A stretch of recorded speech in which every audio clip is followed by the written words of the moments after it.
এইকেইটা দিন বিজেপিৰ মন্ত্ৰী বিধায়কৰ অংকত লাগি গৈছে। কাৰোবাৰ অংকত ওলাই 11খন, কাৰোবাৰ অংকত ওলাই 12খন, কাৰোবাৰ 13খন, কাৰোবাৰ আকৌ 14খনে ওলাই যায়।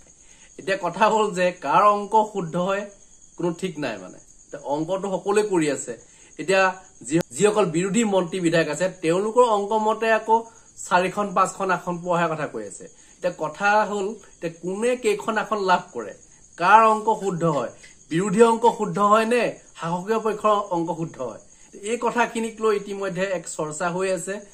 আৰু নিৰ্বাচনী প্ৰচাৰসমূহ যিহেতু তুংগত উঠিছে, আপোনালোকে জানে যে মাজত মাত্ৰ 5টা দিন বাকী আছে। আজি গৌৰৱ গগৈয়ে বৰপেটাত দীপ বাইনক লৈ যি নিৰ্বাচনী প্ৰচাৰ চলে সেই নিৰ্বাচনী প্ৰচাৰত যিখিনি কথা উল্লেখ কৰিছে, মুখ্যমন্ত্ৰী হিমন্ত বিশ্ব শৰ্মা ডাঙৰীয়াক এজন মিছলীয়া মুখ্যমন্ত্ৰী হিচাপে যি ধৰণে কথাখিনি উত্থাপন কৰিছে যে অৰুণোদয় আঁচনিৰ নামত ধৰক এতিয়া লাখপতি বাইদেউৰ নামত আৰু যিবিলাক আছে মূল্য বৃদ্ধিৰ ক্ষেত্ৰকে আদি কৰি যিমানবিলাক আছে সকলো কথা তেখেতে খোলাকে কৈছে। আৰু তাত যিসকল জনতা উপস্থিত আছিল তেওঁলোকৰ ফালৰ পৰা যিখিনি প্ৰতিক্ৰিয়া লাভ কৰিছো তাতে গম পোৱা গৈছে যে তাত কোনে কিমান সুবিধা লাভ কৰিছে বিজেপি চৰকাৰৰ পৰা। কি কৈছে আজি গৌৰৱ গগৈ ডাঙৰীয়া, মই আপোনালোকক শুনাব বিচাৰিছো। যোৱা চৰকাৰী স্কুল বন্ধ কৰি আপোনালোকৰ যুৱকৰ ভৱিষ্যত ধ্বংস কৰা মদৰ দোকান গাঁৱৰ ভিতৰত। আৰু আমি কথা দিছো কি যেতিয়া আমাৰ চৰকাৰ আহিব আমি গাঁৱৰ ভিতৰত মদৰ দোকান বন্ধ কৰিম আৰু চৰকাৰী স্কুল পুনৰ সেয়া উদ্দেশ্য আছিলে আমাৰ আগৰ কংগ্ৰেছ চৰকাৰৰ, প্ৰায় তৰুণ গগৈদেৱৰ চৰকাৰৰ। শিক্ষাৰ ওপৰত জোৰ দিয়া গৈছিল। মেট্ৰিক পৰীক্ষাৰ ফাৰ্ষ্ট ডিভিজন পোৱা ল'ৰা ছোৱালীবোৰ বিনামূলীয়া লেপটপ পাইছিল, ছেকেণ্ড ডিভিজনে বিনামূলীয়া কম্পিউটাৰ পাইছিল। আজি হিমন্ত বিশ্ব শৰ্মা ডাঙৰীয়া কম্পিউটাৰ দিয়া নাই, লেপটপ দিয়া নাই, ল'ৰা ছোৱালীৰ হাতত এটা মদৰ বটল চম্ভালি স্কুটি দিছে, বাইক দিছে, স্কুল বন্ধ, কলেজ বন্ধ, চাকৰি নাই, এই স্কুটি আৰু বাইক লৈ ল'ৰা ছোৱালীবোৰ এতিয়া আড্ডা মাৰিবলৈ গৈছে, মদৰ দোকান লৈ গৈছে। শিক্ষাৰ প্ৰতি কোনো নীতি নাই। তো আমাৰ অসমৰ আইসকল এই কথাটো মনত ৰাখিব। যদি আপোনালোকে ঘৰৰ মানুহজনৰ প্ৰতি চিন্তা কৰে, সেই মানুহজনে ক'ব চাওকচোন কি যেতিয়া কংগ্ৰেছৰ চৰকাৰ আছিলে মই পুৰণা পেঞ্চন পাই আছিলো, কিন্তু এতিয়া এই বিজেপি চৰকাৰ অহাৰ পিছত এতিয়া বহুতে নতুন পেঞ্চন ল'বলৈ বাধ্য কৰাইছে। আমি এবাৰ বিজেপিক নিদিওঁ, আমি কংগ্ৰেছক দিম, যি কংগ্ৰেছে পুৰণা পেঞ্চনৰ কথা কৈছে। আজি আমাৰ গাঁৱৰ ভিতৰত চৰকাৰী চাকৰিয়ালে মনত পেলাইছে কি যেতিয়া কংগ্ৰেছৰ চৰকাৰ 2001 চনত আহিছে কি আৰ্থিক অৱস্থা আছিলে সেই সময়ত, কিন্তু কংগ্ৰেছ অহাৰ পিছত আমাৰ শিক্ষকসকলে দৰমহা পালে, চৰকাৰী কৰ্মচাৰীসকলে দৰমহা পালে, পেঞ্চন পালে, বৃদ্ধসকলে বৃদ্ধ পেঞ্চন পালে, শিল্পীসকলে শিল্পী পেঞ্চন পালে, বিধৱাসকলে বিধৱা পেঞ্চন পালে। এয়া আছিলে কংগ্ৰেছ। কিন্তু এতিয়া এইখন বিজেপি চৰকাৰ পৰিৱৰ্তনৰ নামত এটাই পৰিৱৰ্তন কৰিছে যে ধনী মানুহ আৰু ধনী হৈ গ'ল, দুখীয়া মানুহ আৰু দুখীয়া হৈ গ'ল। ইয়াৰ বাহিৰে পৰিৱৰ্তন। অসমৰ আইসকল মনত ৰাখিব, এয়া কাম বিজেপিয়ে কৰিছে যে আপোনালোকৰ আৰ্থিক অৱস্থা বেয়া কৰিছে। অলপ দিন আগতে নিৰ্বাচনৰ অলপ দিন আগতে এইখন বিজেপি চৰকাৰ কি কৰিলে, বয়োজ্যেষ্ঠসকলৰ দৰৱৰ দাম বৃদ্ধি কৰি দিলে। যিসকল হাৰ্টৰ পেচেণ্ট, যিসকল ডায়েবেটিছৰ পেচেণ্ট, এতিয়া তেওঁলোকৰ দৰৱৰ দাম 56 ইঞ্চৰ চীনাত থকা প্ৰধানমন্ত্ৰী নৰেন্দ্ৰ মোদী ডাঙৰীয়া কৰিলে। কিয় কৰিলে এই কথাও জনা উচিত।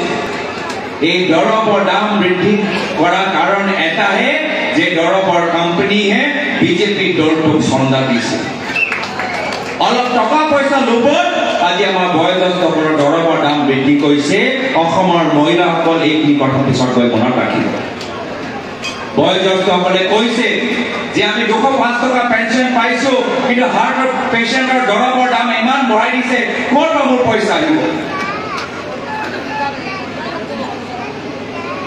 ভাল দিন পৰিৱৰ্তন। অৰুণোদয় সকলে অৰুণোদয় আঁচনি পাইছে নেকি? নাই পোৱা। বিজেপি যে কৈছে আমি খুব অৰুণোদয় দিছো, বহুত অৰুণোদয় দিয়া নাই যদি ইয়াত 100 মহিলা বহি আছে এই 100 মহিলাসকলৰ মাজত মাত্ৰ 5 গৰাকী মহিলাক অৰুণোদয় দিছে বাকীখিনি মাত্ৰ ফৰ্ম পাইছে ফৰ্ম এই বিজেপি দলে ফৰ্ম বিলোৱা বাহিৰে আৰু একো কাম কৰা নাই মই কথা বিশ্বাস কৰোঁ আৰু অসমৰ মহিলাসকলে এতিয়া ফৰ্ম চহী কৰি এতিয়া আমনি পাইছে প্ৰত্যেক দুমাহ মৰণে ফৰ্ম ভৰিব লাগে আৰু তাৰপিছত যেতিয়া আপোনালোকে সোধে যে মোৰ ফৰ্মটো কি হ'ল বিজেপিয়ে কয় ফটোটো ভাল তুলিব নাই বাইদেউ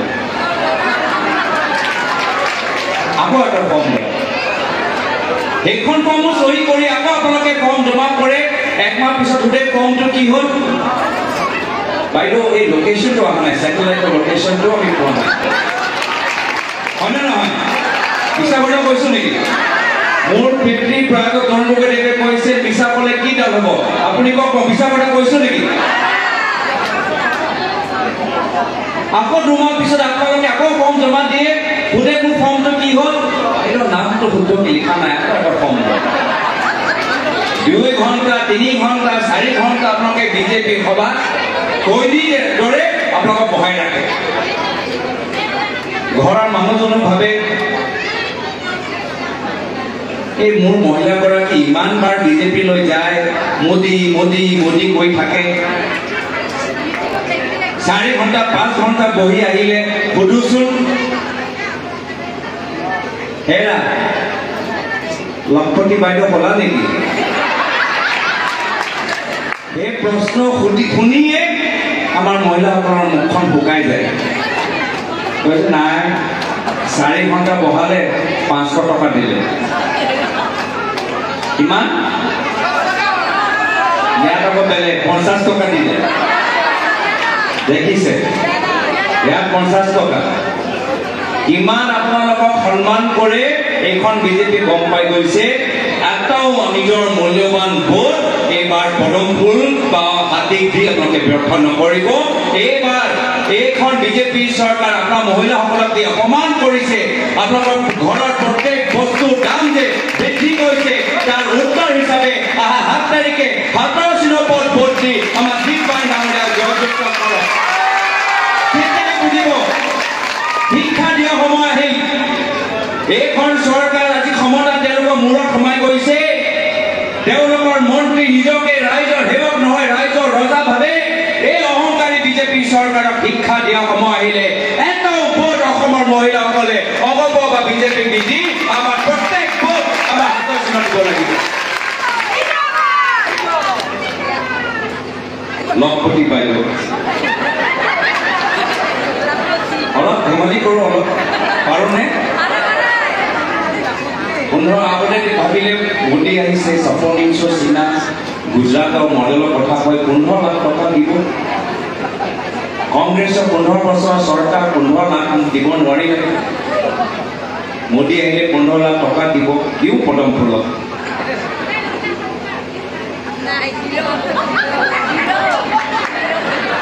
তাৰপিছত কি হ'ল তাৰপিছত সৰ্বানন্দ সোণোৱাল ডাঙৰীয়া আহিলে পৰিৱৰ্তনৰ নামত আহিলে আকৌ মহিলাসকলে কদম ফুল আৰু হাতীক ভোট দিলে কি দেখা পালে নহৰুৰ দাম 400 টকা বাঢ়িব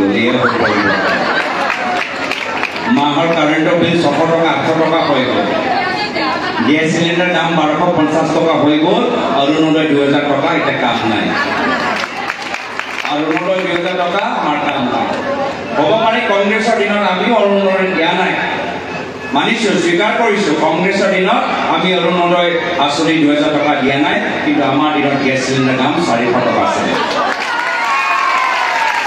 আমি অৰুণোদয় দিয়া নাই কিন্তু আমাৰ দিনত মিঠাতেলৰ দাম 50 টকা 60 টকা আছিল আমি অৰুণোদয় দিয়া নাই আমি দিছো মামনি আঁচনি মাজুলী আঁচনি বাইদেউ আঁচনি নবৌ আঁচনি বিনামূলীয়া সূতা বিনামূলীয়া কম্বল আমি আশা কৰ্মীখিনিক নিযুক্তি কৰিছো অংগনবাড়ী কৰ্মীখিনি নিযুক্তি কৰিছো বৃদ্ধ pension health pension Anandaram Barua বঁটা আমি এইখিনি কাম আমি কৰিছিলো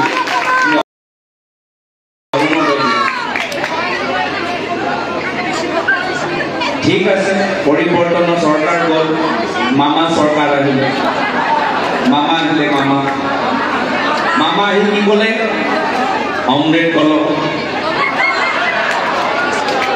নতুন অমৃত কলক সকলে তাত আকৌ তাত 2 ঘণ্টা 3 ঘণ্টা 4 ঘণ্টা কিমান আপোনালোকে খোজকাঢ়িছে আপোনালোকে জানে ভাবিলে 10,000 টকা পাব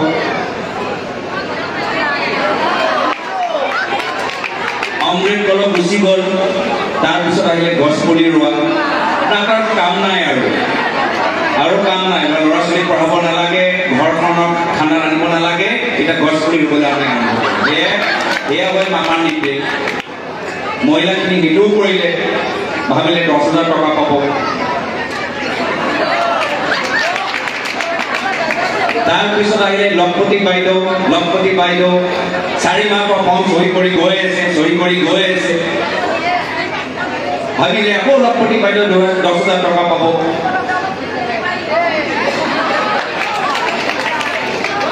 ভাই আপোনালোকক এটা সঁচা কথা ক'ব পাৰোনে যেতিয়ালৈকে অসমৰ মুখ্যমন্ত্ৰী হিমন্ত বিশ্ব শৰ্মা ডাঙৰীয়া হৈ থাকিব আপোনালোকৰ মাজৰ পৰা এজনো মহিলা লখপতি বাইদেউ হ'ব নোৱাৰে অসমৰ ভিতৰত এজনীহে লখপতি বাইদেউ থাকিব সেই বাইদেউ এতিয়া দিছপুৰত আছে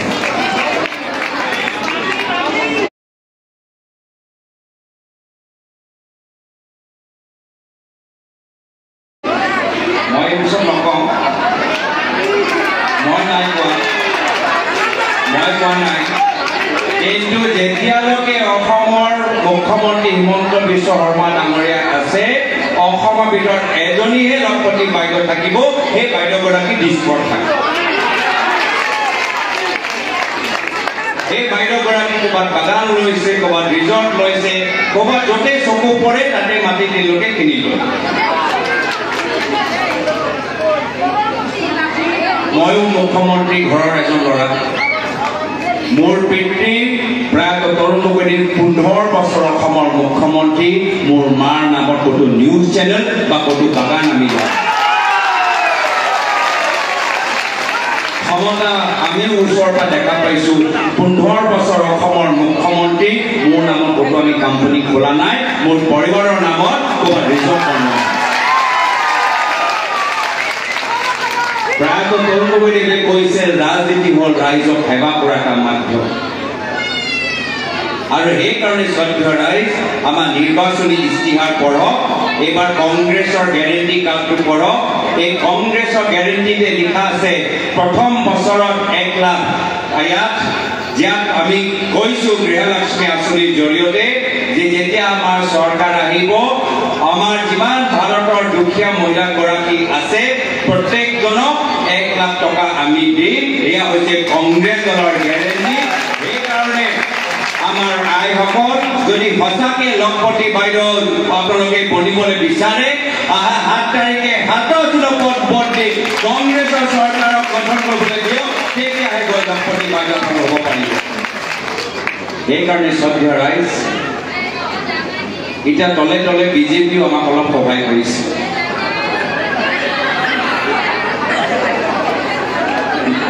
মিছা ক'লে কি ডাল হ'ব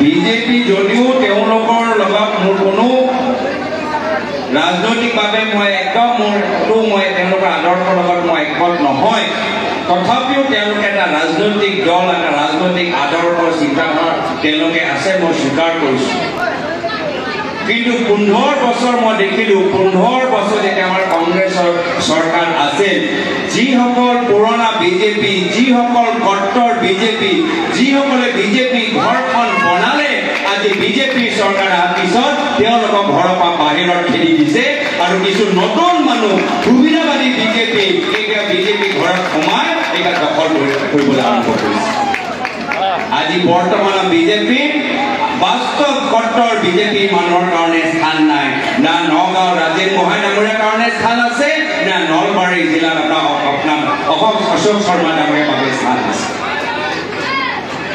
মাত্ৰ সুবিধাবাদী মানুহ এইখিনি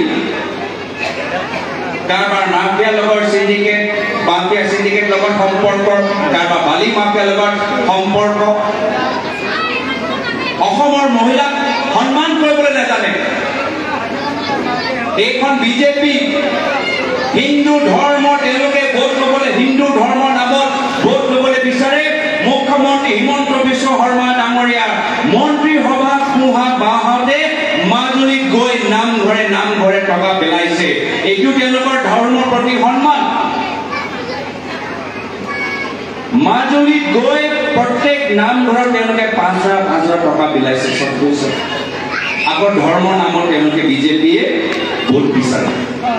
যি আমাৰ নামঘৰীয়া কমিটিক নামঘৰীয়া মানুহক সত্ৰাধিকাৰক যদি যিজনে সন্মান নকৰে এই ধৰ্মৰ নামত ভোট বিচৰাৰ অধিকাৰ তেওঁলোকৰ নাই।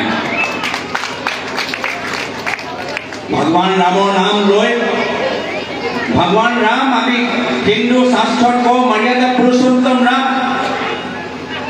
আৰু আজি বিজেপি অলপদিন আগত কৰ্ণাটকৰ ভিতৰত কাৰ হৈ প্ৰচাৰ কৰিলে প্ৰধানমন্ত্ৰী মোদী ডাঙৰীয়া নিজে গৈ কৰ্ণাটকক এজন প্ৰজ্বল ৰেৱন্না এজন সাংসদ হৈ প্ৰচাৰ চলালে। যিজন ৰেৱন্না আজি আমি বাতৰিত গম পাই গৈছো যে প্ৰায় 200 মহিলাৰ ওপৰত আজি তেওঁলোকে অত্যাচাৰ মহিলা নিৰ্যাতনৰ আজি অভিযোগ তেওঁলোকৰ ওপৰত আছে।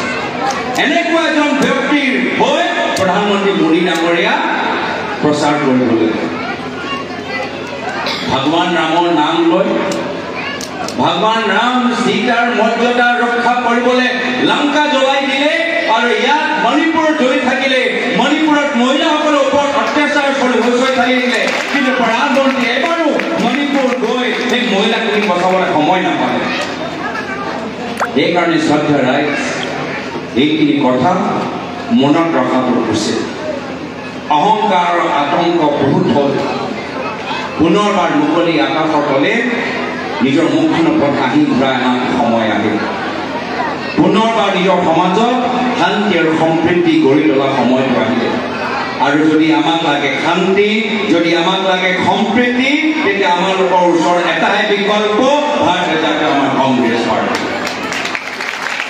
আৰু সেইকাৰণে আমি ইয়াত আহি মই অনুৰোধ জনাইছো যি ইতিমধ্যে প্ৰদ্যুৎ বৰদলৈ ডাঙৰীয়া ভৱিষ্যত আপোনালোকে সদনত দেখা পাব। যোৰহাটৰ পৰা আপোনালোকে মোক সদনৰ ভিতৰত দেখা পাব। আমি দুয়োজনে হৈ অসমৰ হৈ আমি মাত মাতিম, কিন্তু নামনি অসমৰ হৈ আমাক এজন সতীৰ্থ লাগিব আৰু আমাৰ দুয়োজনৰ কাষত বহিব লাগিব দীপবায়ন ডাঙৰীয়া। আৰু সেইকাৰণে যদি আমি তিনিজন যদি সদনৰ ভিতৰত থাকো আমি অসমৰ জাতি মাটি ভেটি ভাষা কলা সংস্কৃতি আমি উপযুক্ত কণ্ঠৰে বলিষ্ঠ কণ্ঠৰে মাত মাতিব পাৰিম। আৰু সেইকাৰণে আপোনালোকক পুনৰ অনুৰোধ জনাইছো 7 তাৰিখে হাতৰ স্লেপত ভোট দিব। এইখিনি কথা কৈ মই ইয়াতে নিজৰ সমূহ সামৰিছো। ধন্যবাদ। জয় হিন্দ জয়।